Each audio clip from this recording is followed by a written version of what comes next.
Welcome back. It's Wednesday, which means Dr. Bose is in answering all of your health and medical questions. Today, we're talking fiber.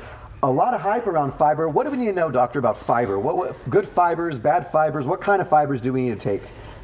Did you know that fiber is not even digestible? It's largely not digested by the human body. So you guys out there might be wondering, why is there so much hype? Why is it so good for you if it's not even absorbed by the body? Right. You would think something healthy would be easily absorbed. Right. So that's the interesting thing. So most of us have heard out there, fiber for constipation or to form your stools, and that's definitely a large part of it. Like if you don't have fiber and you think of your intestines, hopefully this doesn't ruin people's dinners out there, but if you think of your intestines as a tube, basically from your mouth going all the way out the bottom, and your stool looks like, rocks or, toothpaste, it's not good. It's going to be moving slower down that tube than traffic on Thanksgiving weekend, Right.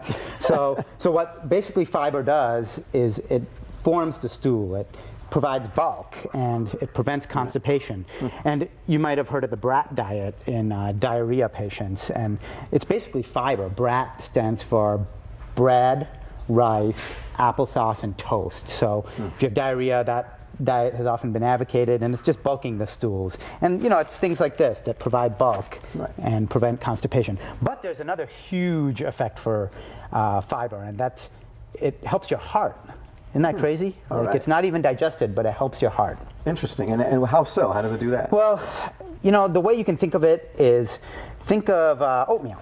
Oatmeal is a good source of fiber, and you'll see on a lot of sources of fiber, breakfast cereals are often, great sources of fiber. It'll say heart healthy here.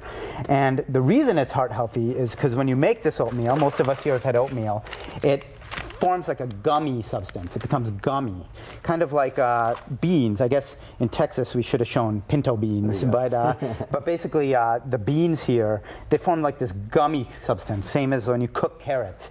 And what that gummy substance does is that sticky gummy substance is in your intestines, and it's almost like this sponge, and it just sticks to all the bad cholesterol, the LDL cholesterol, which is the bad cholesterol. We can talk about that in another segment. It sticks to the bad fats, and instead of those bad cholesterols and fats getting absorbed by your body, it's excreted in the stool. So that gummy substance it forms, soluble fiber it's called medically, is the gummy substance is what prevents or helps against heart disease by decreasing fat absorption. Right. And of course, it's fiber is good for you, but there is that line of too much fiber. What's that, and what is the danger of that? Definitely. Have you heard of the term bezoar? That's yes. Well, he's heard of this because we talked about it 10 seconds ago before we aired. But those of you out there who have cats can relate to this. Most of us have seen hairballs from cats, and if you increase your fiber too quickly, what can happen is you almost get like a fiber hairball, like it's called a bezoar, medically speaking, and it just clogs up your intestines, and you can get obstructions from that.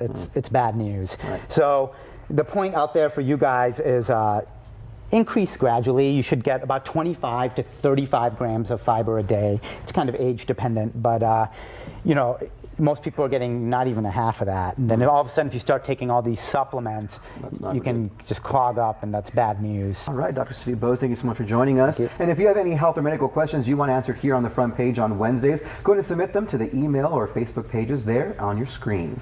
We'll be right back. Stay with us.